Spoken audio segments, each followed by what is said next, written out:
Mesdames et messieurs, bonsoir. On se retrouve dans cette nouvelle réédition de ce soir. Les titres. Le chef de l'État a inauguré le restaurant de l'université.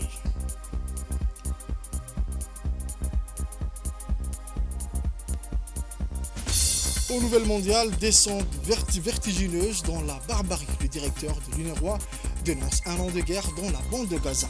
Les détails dans ce journal de ce soir. Le journal au complet à présent, mesdames et messieurs. Le chef de l'État, son Excellence, M. Ismaël Omar Guelleh, a exprimé ses chaleureuses félicitations au nouveau président de l'Éthiopie, son Excellence, M. Taye Atske-Selassie, élu ce lundi par le Parlement de ce pays. Le score largement plébiscitaire qui a entouré à votre élection est l'illustration parfaite d'une adhésion massive autour de votre leadership, a écrit le président Guelleh dans le télégramme adressé à M. Selassie. Je forme l'espoir que votre action à la tête de l'Éthiopie dispose à l'accentuation de projets de complémentarité caractérisant nos deux nations qui ont fait depuis plus de 2 décennies le choix d'une communauté de destin économique, a noté également le chef de l'État dans ce même document.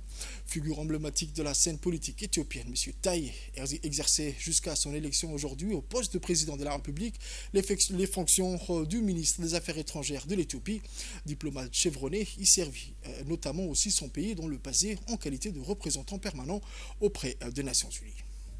Actualité mentionnée dans le titre, c'était hier que le président de la République, son Excellence El-Hadj Ismaël Omar Guelleh, a inauguré la nouvelle cantine de l'université de Djibouti. Un événement qui s'est pas limité à une simple inauguration, et il a représenté un symbole fort, un tournant décisif pour l'avenir de notre jeunesse et par extension pour le développement de notre nation. La cantine équipée de cuisines modernes et d'espaces de restauration accueillants est clairement conçue pour répondre aux besoins d'une population étudiante en pleine croissance, avec plus de 2000 étudiants qui bénéficieront quotidiennement de ce service. Cet espace devient un véritable levier pour soutenir leur performance académique. L'inauguration a été marquée par la présence de nombreux membres du gouvernement. Leur engagement lors de cette cérémonie a souligné non seulement l'importance de cette initiative, mais aussi la volonté politique de promouvoir des politiques publiques qui favorisent l'éducation et le développement social. Cela démontre une prise de conscience collective. L'éducation n'est pas seulement un droit, mais un pilier fondamental pour le progrès de cette société. Cette cantine incarne un engagement fort en faveur de l'égalité et de l'inclusion en offrant des repas abordables et accessibles à tous les étudiants. Elle contribue à réduire les disparités économiques. Chaque étudiant, quel que soit son statut socio-économique, doit pouvoir accéder à une alimentation de qualité. Ce projet va donc au-delà de l'aspect alimentaire. Il s'inscrit dans une démarche visant à créer un environnement d'apprentissage équitable où tous les jeunes ont les mêmes opportunités de réussite. Cette inauguration s'inscrit dans la vision plus large du chef de l'État qui place le développement du capital humain au cœur de sa stratégie pour le pays.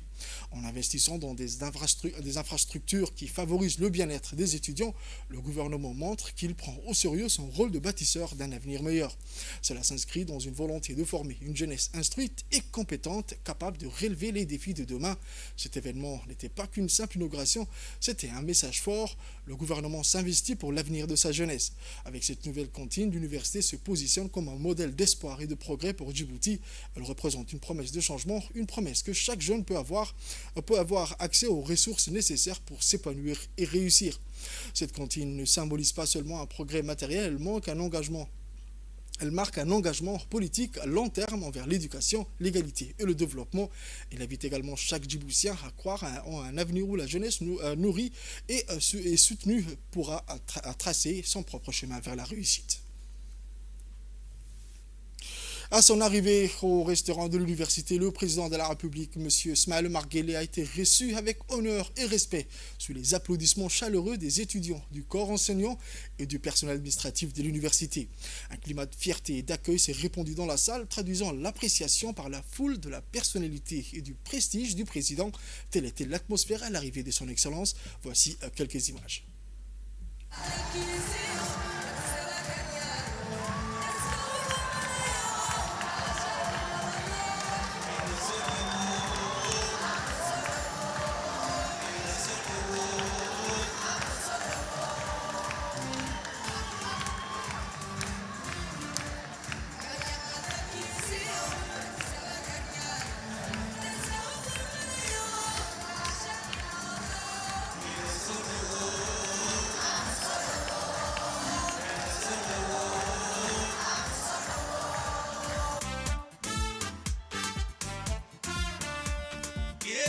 ammaanka garabkaaga joogo duca aan gudhaybaan guud kaga saarnaye ila soo dhowow aba soo dhowow ila soo dhowow aba soo dhowow geeskii ammaanka garabkaaga joogo duca aan gudhaybaan guud kaga saarnaye ila soo dhowow aba soo dhowow ila soo dhowow aba soo dhowow gabi caalamkoo dhani waxay loo galbinayaan waa goobtaan ku nool iyo nabadaan gudhayne eyga u horseedaye ila soo dhowow aba soo dhowow ila soo dhowow aba soo dhowow.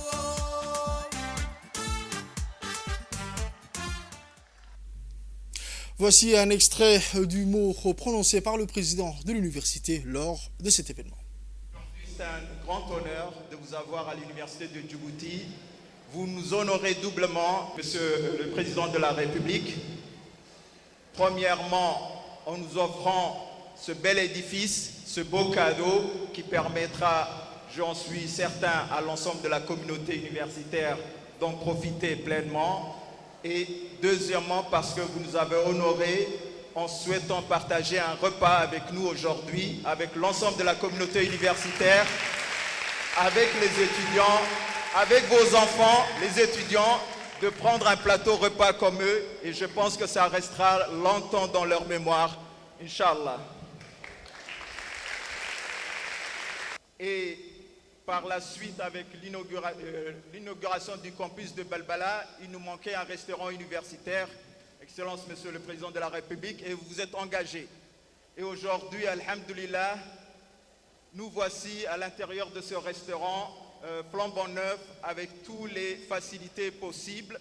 Et ce restaurant n'accueillera pas simplement les étudiants, mais aussi les professeurs de l'université, même les invités d'honneur de l'université pourront venir se restaurer.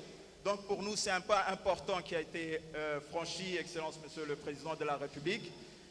Donc, comme on dit, la communauté universitaire et plus généralement globale n'est riche que de ses savoirs et elle se dévoue tous les jours avec abnégation, dévouement et amour pour transmettre ses valeurs, leur savoir aux générations futures. Et aujourd'hui, Excellence, Monsieur le Président de la République, nous ne pouvons que vous offrir notre gratitude la plus profonde en vous disant shukran, vraiment du fond du cœur, pour ce cadeau. Ensuite, dans une intervention faite lors de cette inauguration, le président de la République, son Excellence, M. Ismaël Omar Guelleh, s'est réjoui du fait que l'université de Djibouti ait définitivement acquis cette structure indispensable. Il s'agit là d'une disposition de nature à accroître les conditions de travail, d'études et d'épanouissement au sein de l'université de Djibouti. À ce propos, notez le chef de l'État. Voici un extrait de ses paroles. Juste pour exprimer ma gratitude, exprimer ma joie de tout mon cœur, n'est-ce pas, pour être parmi vous.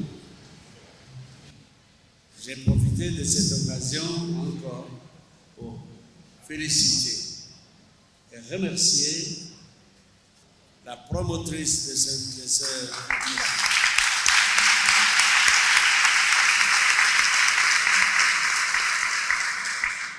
C'est extraordinairement important pour moi parce que quelqu'un qui s'engage à prendre sa part de responsabilité dans le développement du pays mérite d'être remercié, félicité et accompagné par notre dua, Inch'Allah.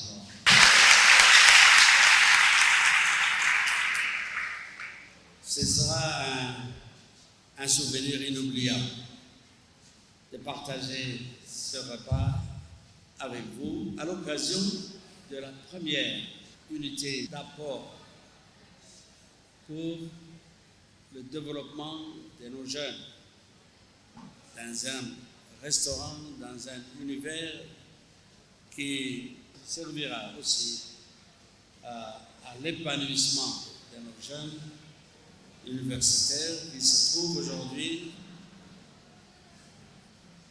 au début de leur vie d'adultes. Je voudrais encore une fois féliciter les responsables que vous êtes de notre bijou, on appelle l'Université de Djibouti, avec tous les sacrifices que nous avons faits, avec tous les attentes, la satisfaction du devoir accompli, la satisfaction de voir nos enseignants djiboutiens, fiers d'être djiboutiens, qui veulent servir leur pays. Et nous sommes véritablement engagés à poursuivre cette aventure et la formation de nos jeunes dans un univers et un climat qui soit acceptable, qui mérite d'être encouragé. Poursuivant son discours en langue somali, le président djiboutien a souligné qu'il s'agissait d'une mesure visant à améliorer les conditions de travail, d'études et d'épanouissement au sein de l'université de Djibouti. Il a ensuite profité de cette tribune pour réaffirmer son engagement indéfectible et sa mobilisation constante en faveur du bien-être et du renforcement des infrastructures de l'université de Djibouti. L'État, quant à lui, prend en charge par la couverture au sein de cet établissement des frais de nourriture d'étudiants, 2300 au total, issus des 5 régions de l'intérieur. C'est le ministère des Affaires sociales qui mettra d'ailleurs en œuvre à hauteur de 800 francs du bout par étudiant et par jour cette mesure emblématique d'appui gouvernemental. Les détails avec la ministre des Affaires sociales et des Solidarités, Mme Ouloufa Ismail Abdo. Nous sommes vraiment un jour de fête ici à l'université, au restaurant universitaire, entouré de la jeune génération, la génération future du développement du pays. Alhamdulillah, aujourd'hui on a eu l'honneur et le plaisir de recevoir son Excellence Al-Hajj Ismail Omar Guelleh, qui nous a honorés, qui a surtout honoré les étudiants de la République de Djibouti, surtout également environ 2300 étudiants émanant des régions de l'intérieur. Donc le ministère des Affaires sociales et des Solidarités se réjouit d'autant plus qu'il a toujours contribué à l'amélioration des conditions de vie des populations d'une manière générale, mais très spécifiquement également pour les étudiants émanant des régions. Donc ce programme a commencé avec l'initiative du président de la République, Hafadahullah wa Ra'ah, pour cette contribution, puisque depuis 2014, le président a estimé que les étudiants qui quittent leur région pour continuer leurs études universitaires dans la capitale au sein de l'université de Djibouti avaient également des difficultés pour le transport, avaient des difficultés pour avoir leur petit déjeuner correctement et leur déjeuner, d'autant plus que de temps en temps le lieu de l'enseignement et le lieu de restauration étaient assez éloignés. Alhamdulillah, aujourd'hui, dans le contexte d'aujourd'hui, le contexte est l'inauguration du resto universitaire qui a une capacité d'accueil de 1200 par shift, donc il peut accueillir 3 shifts la journée, donc plus de 4000 étudiants, alhamdulillah. Nous, en tant que ministère des Affaires sociales, nous soutenons 2300 étudiants émanant des 5 régions de l'intérieur qui sont domiciliés dans des familles d'accueil, mais quand ils viennent à l'université, ils sont autonomes, ils ont leur monnaie électronique et ils peuvent venir ici prendre leur petit déjeuner, prendre leur déjeuner. Et s'ils n'ont pas le temps, il y a également une cafétéria. Donc vraiment, tout est mis à la disposition des étudiants pour qu'ils réussissent et pour qu'ils passent de Djibouti à un Djibouti meilleur. Merci beaucoup. Direction le nord à présent, la ville d'Obok qui a vécu un moment marquant pour son développement. Sous le patronage de son Excellence Hassan Mohamed Kamel, ministre de cette région, s'est déroulée la cérémonie de la pose de la première pierre de l'annexe RPP d'Obok, en présence du secrétaire exécutif du parti, M. Hussein Idriss, du préfet Moussa Aden et du député Kamel Hamed, du président du conseil régional, M. Mohamed Hamed, ainsi que de nombreuses personnalités locales. Cet événement témoigne de l'engagement fort envers le développement de la région. Les travaux seront réalisés par l'entreprise MHH, reconnue pour sa rapidité d'exécution et la qualité de ses réalisations. Cette société bien connue dans la région a pris l'engagement de livrer ce projet dans des délais courts, démontrant une fois de plus son efficacité. L'annexe RPP, une fois construite, deviendra un centre essentiel pour les activités politiques et communautaires, renforçant ainsi la coopération et soutenant le développement local.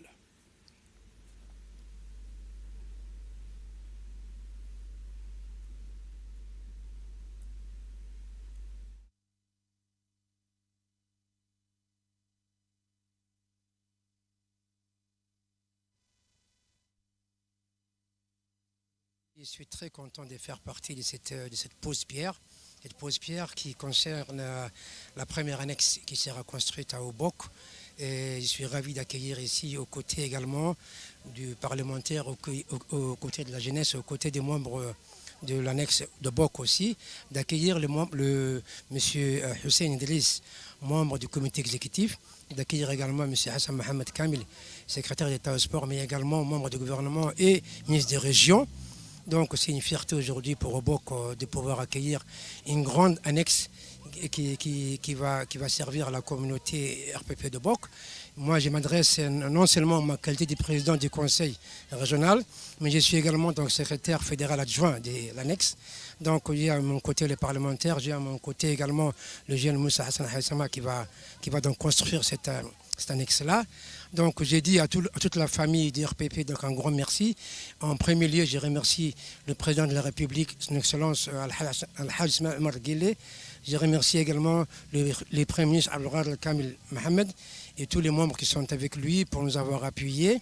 Et j'ai dit à toute la famille RPP de Bok que désormais, vos efforts n'ont pas été vains et qu'aujourd'hui, Inch'Allah, les travaux vont rapidement débuter et que dans les mois qui suivent, on va donc célébrer avec faste l'inauguration de cette belle annexe de Bok.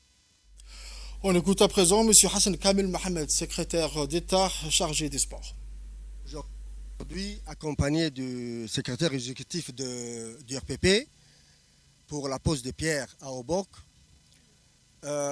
Chaque fois que je viens à Obok, c'est toujours un plaisir de rencontrer les Obokois et les Obokoises qui sont toujours présents pour toute activité.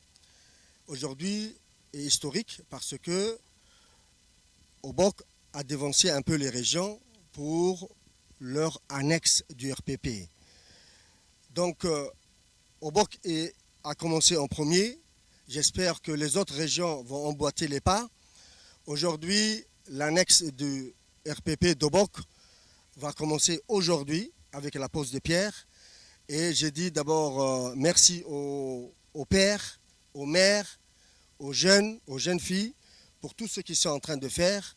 Et merci surtout pour les élus de la région qui sont là d'arrache-pied pour accomplir ces tâches qui n'est pas facile. Aujourd'hui, Obok va avoir leur maison du RPP. La place fait 1000 mètres carrés. Il y aura une place aussi de spectacle. Il y aura aussi 2 locales pour du commerce pour essayer de réhabiliter chaque fois qu'il y a réhabilitation. Ils vont s'appuyer sur ça, Inch'Allah. Le plan est fait et l'entrepreneur est ici présent et il va commencer, Inch'Allah, tout de suite. On revient à la capitale où aujourd'hui, au Centre international d'exhibition de Retsi World, M. Aboukar Omar Hadi, président de l'autorité de port et des zones franches de Djibouti, a parrainé le lancement de l'ouvrage intitulé Le port de Djibouti, de l'insécurité maritime à la logique de marché, écrit par M. Ali Migane Hadi, docteur en droit maritime.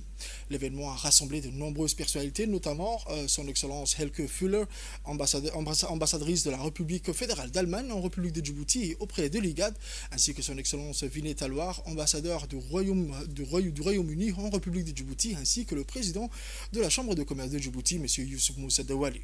En tant que régulateur des principales infrastructures portuaires et des zones franches du pays, l'autorité des ports et des zones franches de Djibouti, à travers son soutien à cette initiative, réaffirme son engagement à encourager la recherche dans les domaines essentiels de la logistique et du transport maritime. Ces secteurs constituent des piliers cruciaux pour le développement et la prospérité de l'économie djiboutienne. Un événement qui a vu la participation d'un large panel de professionnels issus des divers corps de métiers, notamment ceux du secteur portuaire, ainsi que des institutions telles que la Marine nationale, la garde-côte, ainsi que des universitaires et des experts de l'université de Djibouti. Des discussions de panel ont enrichi la journée, réunissant des acteurs clés du secteur maritime. Cette journée a offert une opportunité précieuse d'échange entre experts et praticiens, mettant en lumière les enjeux stratégiques auxquels fait face le port de Djibouti dans sa transition vers une logique de marché. Ensemble, le soutien de l'autorité à cet ouvrage reflète son ambition de positionner Djibouti comme un acteur central du commerce maritime international, tout en favorisant l'innovation et la recherche pour répondre aux défis futurs du secteur. Nous allons écouter un extrait du discours de l'ambassadrice de l'Allemagne en République de Djibouti. Vous touchez au but, Monsieur Ali Migane Hadi. Votre livre, Le port de Djibouti, de l'insécurité maritime à la logique de marché, paraît à un excellent moment où la situation sécuritaire en mer Rouge menace la liberté de navigation et où le transport maritime sur la route de la mer Rouge devient plus difficile et plus cher. Les conséquences pour la navigation, le commerce mondial et, ici à Djibouti, pour le port sont considérables. Tous ceux qui sont réunis ici et ou ailleurs ne le savent que trop bien.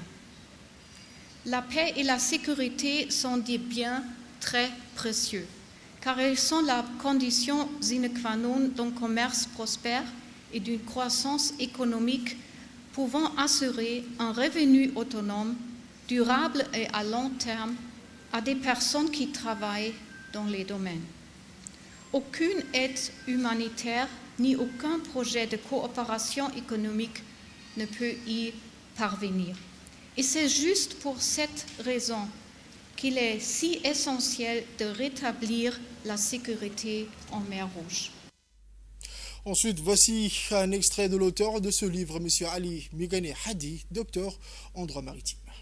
Je tiens à exprimer mes remerciements le plus sincères et adresser une mention spéciale à son Excellence, Monsieur le Président de la République, pour sa vision éclairée qui a permis de hisser notre chère patrie parmi les grandes nations maritimes avec ses infrastructures technologiques de troisième génération et de la doter d'une université à la pointe de la recherche universitaire. Et enfin, je ne saurais oublier tous les participants issus des différents horizons professionnels qui nous ont fait l'honneur d'être avec nous. J'ai l'honneur et le plaisir de présenter aujourd'hui devant vous le port de Djibouti de l'insécurité maritime à la logique de marché. Le choix du sujet a été avant tout guidé par son actualité brûlante. D'une part, dans un contexte d'insécurité maritime tiraillé par la question de la piraterie maritime et toute forme autre criminalité maritime, et d'autre part, la volonté de transformer du paysage portuaire de la République de Djibouti. Cet ouvrage se veut comme une contribution précieuse à la compréhension des dynamiques portuaires et maritimes en Afrique. Il démontre comment Djibouti a réussi à transformer ces défis en opportunités, en renforçant ainsi sa position sur la scène géopolitique. En combinant sécurité, développement économique, gouvernance efficace, le port de Djibouti s'affirme comme un modèle de succès pour les ports africains et au-delà. Dans son discours, le président de l'autorité des ports et des zones franches a souligné que le succès de nos ports et zones franches repose sur la vision éclairée de son Excellence, M. Ismaël Omar Guelleh, président de la République. C'est avec fierté que je repense tout ce que nous avons accompli ensemble. Ce qui était autrefois un simple port d'escale est devenu aujourd'hui un réseau de plusieurs ports en eau profonde, moderne et stratégique, véritable plaque tournante du commerce mondial. Et ceci, nous le devons d'abord notre développement des ports, infrastructures portières, à son Excellence, la vision éclairée de son Excellence, Monsieur le Président de la République, qui a été la véritable force motrice derrière cette dynamique de développement. Son leadership éclairé a permis de transformer nos infrastructures en un modèle d'excellence, d'efficacité reconnu internationalement. Certes, des défis ont jalonné notre parcours, mais ils ne représentent qu'un chapitre mineur de notre belle histoire. Ce qui importe véritablement, c'est la façon dont nous avons su faire face à ces épreuves et en sortir plus fort. Aujourd'hui, nous célébrons nos réussites, notre capacité à faire rayonner nos ports sur la scène internationale. Nous avons modernisé nos infrastructures, multiplié les partenariats stratégiques et fait de Djibouti une porte incontournable pour le commerce intérieur entre continents. Donc nos zones franches prospèrent, nos quais accueillent chaque jour davantage de navires et notre influence ne cesse de grandir. C'est cela notre succès, véritable succès. Aux nouvelles mondiales à présent, je vous le disais dans les titres, Philippe Lazzarini, directeur de l'Office des secours et des travaux des Nations Unies pour les réfugiés de Palestine dans le Proche-Orient, l'UNRWA, a décrit la situation prévalente dans la bande de Gaza comme une descente vertigineuse dans la barbarie, soulignant le besoin désespéré des diplomates de mettre un terme à la violence. Plus de 650 000 enfants sont privés d'une nouvelle année scolaire, contraints de faire face au traumatisme, à la faim et à la perte d'êtres chers. Les écoles et les infrastructures essentielles ont été détruites. Plus de 2/3 des bâtiments de l'UNRWA ayant été touchés par les violences, laissant de nombreuses familles sans protection. Les attaques continues d'Israël ont déplacé la quasi-totalité de la population de la bande de Gaza, exacerbant les pénuries de nourriture, d'eau potable et de médicaments résultant d'un blocus de longue date. Israël est actuellement poursuivi pour crimes de génocide devant la Cour internationale de justice en raison de ses agissements dans la bande de Gaza. C'est tout pour ce journal de 22h, mesdames et messieurs. Merci à vous de l'avoir suivi et restez avec nous pour la suite du programme sur Télé Djibouti.